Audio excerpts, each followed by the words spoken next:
So first, Chris and Jason and everybody from PCE asked us to speak briefly about our office. And I was a little bit jealous of Fran saying the number of attorneys she has for 2.8 million because we have 8,000 square miles where the office is our jurisdiction is the size of the state of New Jersey. So it's a very large geographic area and a very diverse area. And we have 2.4 million residents, which is very deceiving because we have over 41 million visitors per year here. So on any given day, that number is a lot higher than it would look with just 2.4 million residents. We have four divisions. Over those four divisions, criminal, juvenile, civil, and family support, we have about 180 lawyers and over 700 total employees. In our criminal division, we only have a budget for about 125 lawyers. And right now we're sitting at about 114. So typically we're not fully staffed. So we're doing a lot with what we've got here. I would say that we have seen an improvement to recruiting since 2020. I'm cautiously optimistic that we are going to continue to see bigger numbers in our applications. But I don't know, I can't tell what it's due to because from some of my friends who are also hiring, they have said that they're not seeing improvement. In fact, our judges shared with me that they have hardly any applicants for their judicial clerkships, which historically have been very popular. So I'm not sure what is going on with it. So I'm here to talk about training and mentorship, which is a huge part of recruiting and it's a huge part of retention. And over the years of doing this job where I am doing all of the training programs and mentorship and recruiting, I've just talked to a lot of people, thousands of people that we hire, people that I do interviews with, my students. I also teach at the law school. So I feel like I kind of have my finger on the pulse of some of the things that they care about. And I do get a lot of calls, like Fran just mentioned, she gets people from firms. I have had a lot of conversations with people who are at a firm getting like zero support. They were given a stack of files and they were told, okay, go do it. You're a lawyer, go do it. And they have no idea how to do it. And they don't have very much support because nobody in their firm can bill for helping them, for talking to them. And so we can really do something different in our offices. And so what I usually say when they're calling me and saying, I'm not getting any support, like, what do you offer? I start to highlight like the fact that we are geared toward training and mentorship. Like that's how we're built. And I think if I could think of a tagline for my 10 minutes, it's a culture, it's not just a program.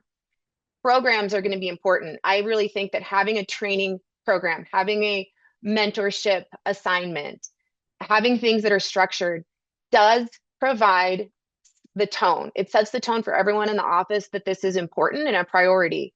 But that cannot be what the only thing that happens. We can't just slap a mentorship program in place like they do at some firms and think that like, oh, check, that's solved. I really think that it takes a village. And this is something maybe it's because I do our training and recruiting. And so I'm like, I can't be the only one. But I think that there's so much that goes into it. And all of us had that experience when we were coming up in our offices of having a lot of help from different people. I really believe that different mentors have different strengths and can offer our new attorneys and even ourselves different things. So no single mentor, no single trainer is going to meet all the needs of a new prosecutor.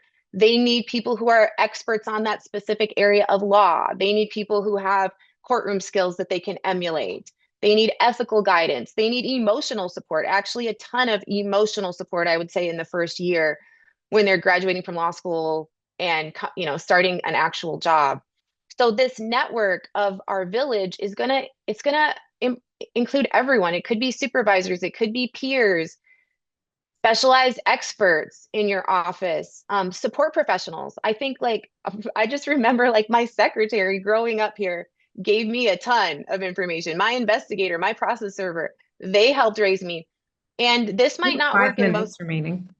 this might not work in most jurisdictions, but I really had a lot of friends who were public defenders and defense attorneys and judges who helped me come up and taught me things.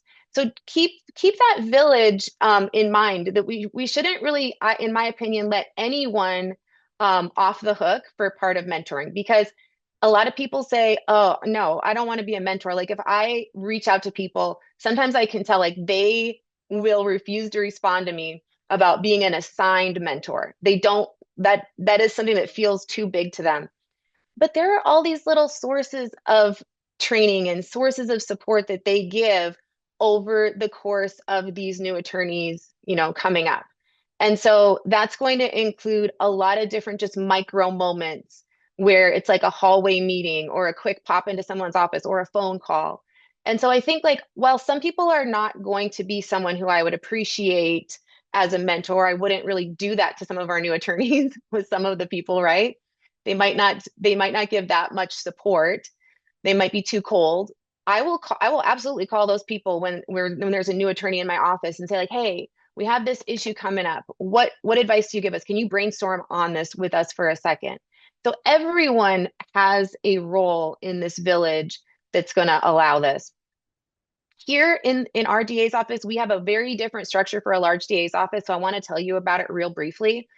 I think this really provides that team and family atmosphere that helps these guys be trained and be mentored. So we have each of our new attorneys is assigned to one of our general litigation teams. General litigation is handling misdemeanors and felonies. So our new attorneys will touch murder cases. They will touch sexual assault cases. They will touch big cases in their first year. But they are doing this within a family unit of their team of about 10 attorneys and support professionals. And these attorneys are going to range in tenure. So it's going to be senior people, mid-level people, and other brand new people. And each of those different roles can provide something different to the attorneys. We all probably can remember bonding with people who just started like 6 months before us. And they understand us. They understood what we didn't get, so they can give you a ton of support with quick things. But our team chiefs, the senior people on our teams, are really going to provide a lot of the daily support to these guys. We also will allow our new attorneys, and not only allow, but encourage our new attorneys and all of our attorneys who are on general litigation to jump onto trials with specialty litigation deputies. So they're learning from the masters. They're able to do trials, and that's where all the learning is happening. And we all remember going through a trial together is like a bonding experience. Like now that person is in your corner. You have a special relationship with that person. And so we create that through having those consistent trial partners being senior people. There's a lot more things that we put on this, and I don't want to go too long because I would talk about this for 3 hours, as most of you guys who know me would know.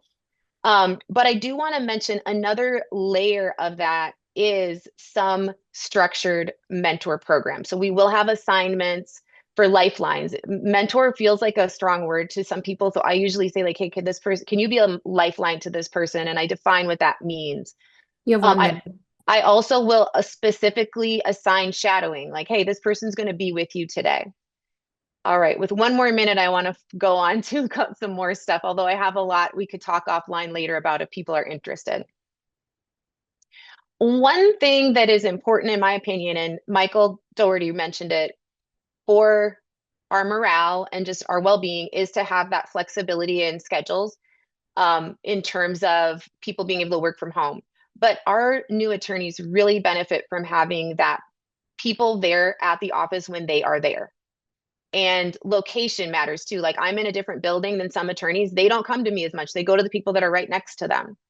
So you should consider schedules. Like I'm an early person. I'm here at, 7 o'clock most mornings. Some of our court starts at 7:30. So I'll have a bunch of people come to my office with like last minute things that they need in the morning. And then we have other people who are more night owls, and those people will be taking phone calls at night. So you need to have that kind of ability to have those set that infrastructure for these informal moments of learning and mentorship to happen. Additionally, we really try to do some social things like Fran just mentioned, like this coming weekend, there's a pickleball tournament, a DA pickleball tournament. That kind of allows for just those more casual environments where people can connect and just organically formed mentorships. So there's a lot of organically formed mentorships that are occurring, and that is something that is super important for what we're doing. All right. Of course, I talked too long, so let me get to my last points, which is mentorship is a network, not a single person. Programs are only part of it. Diverse perspectives and multiple lifelines are going to build stronger, more resilient prosecutors. So we have to consider that. And we got to create that culture of collective responsibility where everybody's chipping in. One thing I really say in training is like these training, you know, presentations that we're doing, that's not where you're learning the most. You're learning the most from our biggest resource, which is our people. Hi, Nell. Thanks so much for that. I also do training for our division or the law department. And, you mentioned that you also teach at the law school. One thing I've seen in the last couple of years is that it seems that there's definitely differences in like adult learning. And I was wondering if you've adapted any of your training programs recently, and what different things you might be doing. I've been trying to put more hands-on practical exercises into a lot of our trainings rather than just pure lecture based. And I'm wondering what changes you might be making. Oh my gosh, I'm so glad you brought that up because this was the slide I skipped, which maybe I can throw up there right now. It's true. Like what if you're in training is every one size does not fit all. Can you guys see my types of Yes. learners? Yeah. Okay. Rebecca, I'll get you back for that favor later. Um, you need to come at it from all angles with training. You need to work you just have to download information into their brains by doing a presentation, right? But I also have like a lot of things they can go back to later, and I make it clear to them, like, you can always ask me questions. Like, I love to help you. If you ask me, like, what was that statute again? Like, I would love to help you. That's part of the tone in general of this culture is like, you want to make sure that they know they can get an answer. They're not going to be bothering you. I also think varying the messenger is a big one. Like, sometimes I will say something and I think I'm so smart. I will say something 12 times.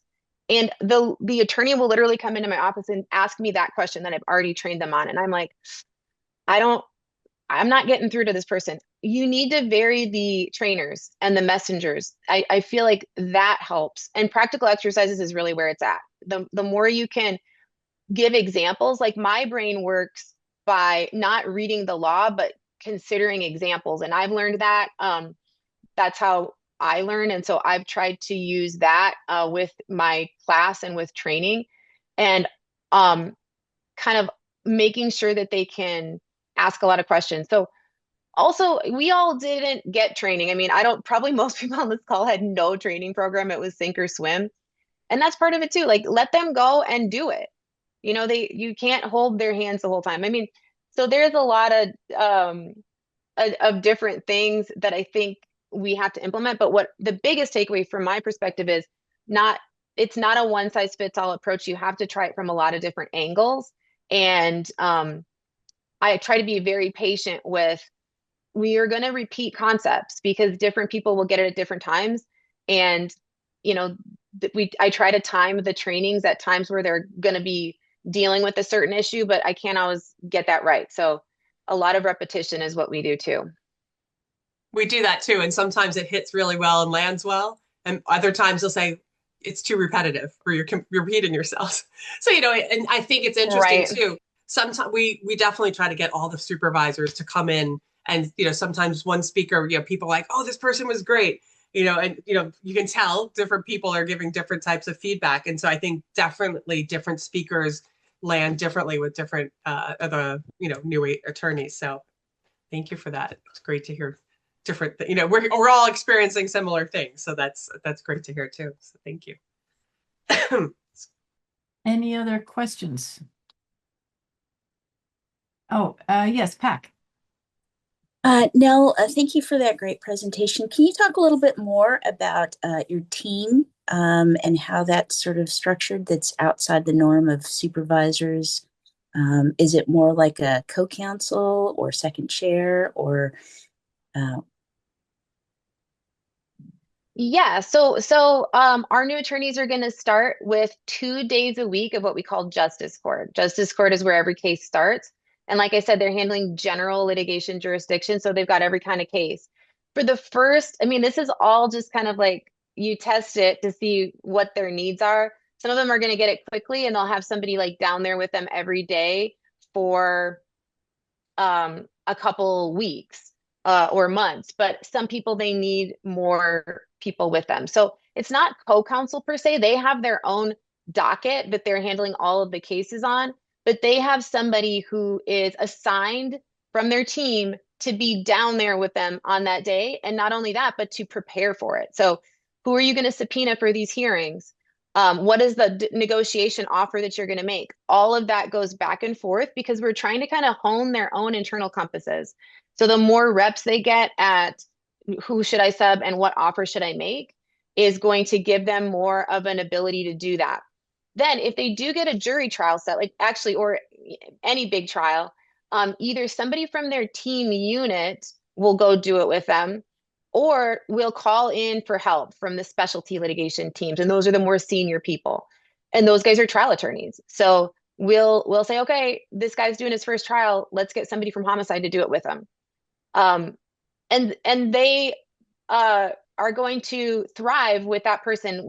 That person is technically, I don't know technically or what, but I don't know if they're first chair or second chair, but it's the new attorney's trial and they're getting somebody to help them. And they also will go and jump onto cases with senior people. So like the first 8 murder cases that I tried was with somebody who knew what they were doing and could teach me that.